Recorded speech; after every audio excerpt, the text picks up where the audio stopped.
Not doing work, the Philadelphia 76ers. They've lost their last 4 games by 10 or more points. I mean, you talk about a team that seems to be headed in the wrong direction at the wrong time. That's it's not piling on either. This is all about the results. They are not playing up to their standard that we assumed they would be a contender in the East this year. 6th going into All-Star Week, 6th in the Eastern Conference standings, Philadelphia.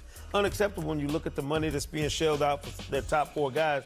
For them not to be any better than this, to have no better chemistry than this, something's going to have to change, 3D. You get to All-Star Weekend, you're coming out of that, something has to change. Yeah, I know our wonderful director upstairs, Lisa, can't see my stanky face right now, but that's all I got for Philly. Well, the Celtics, they've won 5 straight. They host the Hawks, so it seems like an easy one. Just chalk that up. Boston's going to keep rolling. But check this out. Jaylen Brown is out. Gordon Hayward is out. Daniel Tice, Robert Williams also out up front. So, Sekou, looking at Boston missing their 2 centers, do you think they have enough bodies long-term to be contenders in the East? Let's say they get to the postseason, they have an issue like this. Look, very few teams, Chris, can withstand the loss of major players come playoff time. We watched the finals change complexion completely with injuries last year when the Warriors fell apart physically and couldn't keep up with Toronto. So, no, I don't think any team can survive those sorts of injuries in the playoffs. But what you are seeing out of Boston is the depth they had on that roster a couple years ago is not as strong as it was, but you're still getting great play out of guys like Jason Tatum and others when somebody's down. There's always somebody to pick up that slack. But it's tougher for anybody in a postseason setting. All right, Pistons and OKC. The first game in the post-Andre Drummond era for Detroit. So for Andre Drummond, they got 2 expiring contracts and a 2023 second-round pick. Is it fair to say, 3D, that return seems a little underwhelming? Yeah, I think Detroit's just saying, you know what, let's just go ahead and reshuffle the deck. Blake Griffin with his injury, not knowing what the bigger future of him is going to be. You're not going to invest in deeper with Drummond. You didn't trade Derrick Rose, so you like what you have in him, I guess, for the future. So Reggie Jackson's still there. Reggie is there with his 1 year left on his deal, which makes it pretty decent money. So I think they're trying to reshuffle the deck and use some of these picks and inspiring contracts. Because I can't see right now, Sekou, who are you going after in free agent over the summer? Well, you're not going after Andre Drummond. Exactly. Exactly. He's going to be a free agent this summer. He's got the option to be a free agent this summer. If all indications were he didn't want to be there and you weren't going to get anything else for him, he's just going to leave. Detroit did the right thing. Yeah. You move him, get some assets back, and let Andre Drummond chase his future elsewhere.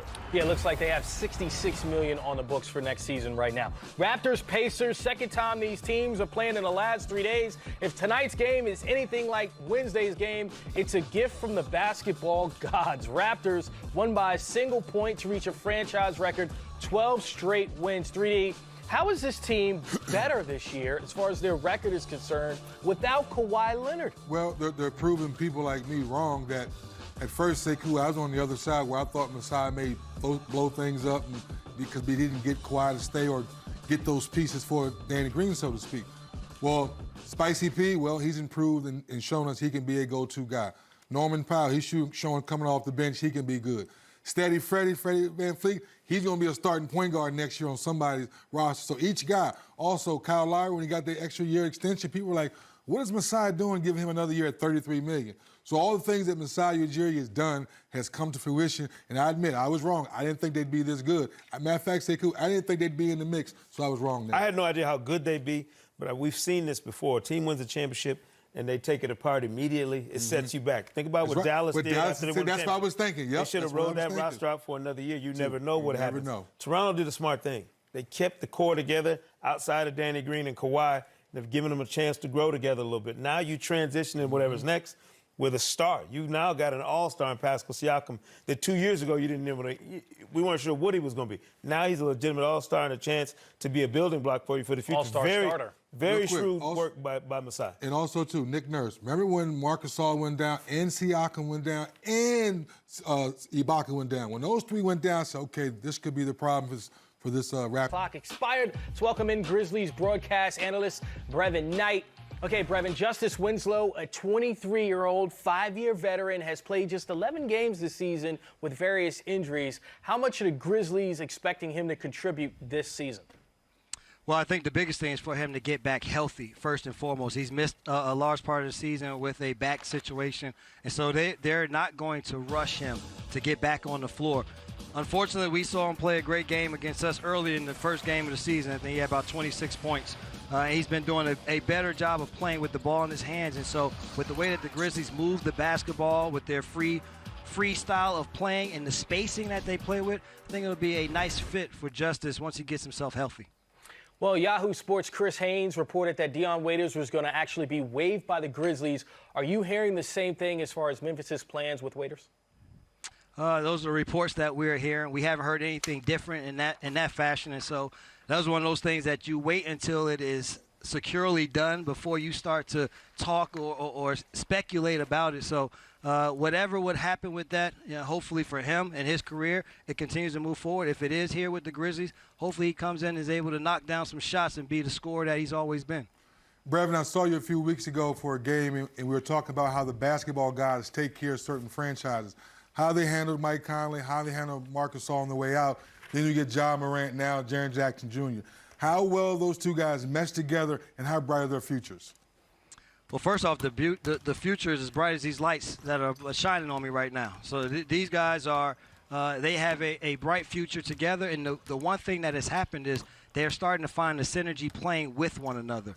Ja by himself, he's an electric point guard. He makes things happen. Jaren Jackson Jr. had to figure out with this new style of basketball where he fit in, because he missed half of last year, or a large part of last year, with his injuries down the stretch. And so him coming back was getting acclimated to playing, number one, but then also playing a new style of basketball. So it took him about a month to get his feet underneath him, but now these two are in tune with one another, but they're also just in tune as an entire unit. They play together as well as anyone in the league with the way that they move the basketball, and it's nice to have our new two tandem. We used to have Mike and Mark, and now we got Ja and Jaren. Brevin, do you think, given where the Grizzlies are in the standings, there was any apprehension at the trade deadline not to rock the boat, not to do anything to upset the chemistry in that locker room? Or do you think Taylor Jenkins feels comfortable with that group and thinks maybe they're mature enough to handle whatever influx you have, absorb it, and keep playing well? Well, I think that, number one, they won't add anyone that's going to mess up the chemistry in that locker room. The reason why they have the 26-25 record is because they have played together so well. They understand where each other will be on the floor, and they don't care who gets the accolades or who gets the shine on that night. And so whatever deals that they did, they were going to make sure that the locker room stayed intact. And what you do miss with those two guys, and meaning Solomon Hill and Jay Crowder, they were good on the floor, but they were great locker room guys. But I think they also set the base for what this team was, what the expectations would be on and off the floor. And so now the team can continue to ride with that. And I don't think anyone that comes in from the outside will disrupt what they have going. Yeah, wow, what a past two drafts they've had in the past 2 years after missing the playoffs. Again, Jaren, Ja, and also Brandon Clark, three guys who are really playing well in their first couple of seasons. Brevin Knight, I just wanted to point out that you got the memo with the patterns, okay? You're coordinating with everybody here on the set. Look at that. Coordination. Yeah. That's what it's all about, baby. Hey, Seton Hall I knew prep you guys were grad. going to come strong. I had to be all right. There you go. Seton Hall prep grad, Stanford grad, 13-year veteran. Brevin, thank you for stopping by the warm-up. We appreciate you.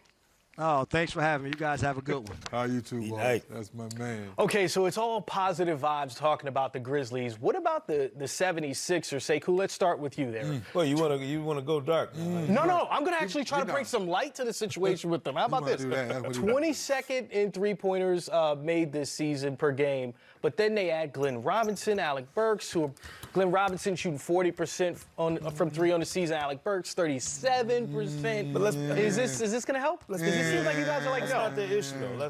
Let's. I mean, we cannot ignore what's staring us in the face. They got an issue with Joel Embiid not dominating basketball games, 3D. Yep. This is the most physically imposing man in the league. Period. Biggest guy in the league in terms of the space he, chews up on the floor and the ability to play inside and out. And he's just not playing well. He's not playing like an MVP candidate, not playing like the best big man in the league. And that's a concern. If you're Philadelphia and you have all of this invested in Joel Embiid and Ben Simmons as a tandem, in a league where we're not dealing with superstar duos, 3D, we're not worried about super teams, big threes. If you got two guys you should be able to ride them as far as you can into the playoffs, right? Or if one of those guys, to your point you're making, is that dominant, you can put 4 players around him that's solid because you see what's going on. Well, before we get into Houston, but you just see now, Chris, to answer your question, that this young man right here should be able, each night, should be able to go on the post, first, second, third possession, turn and shoot, or turn, accept the double team to pass to wide open players.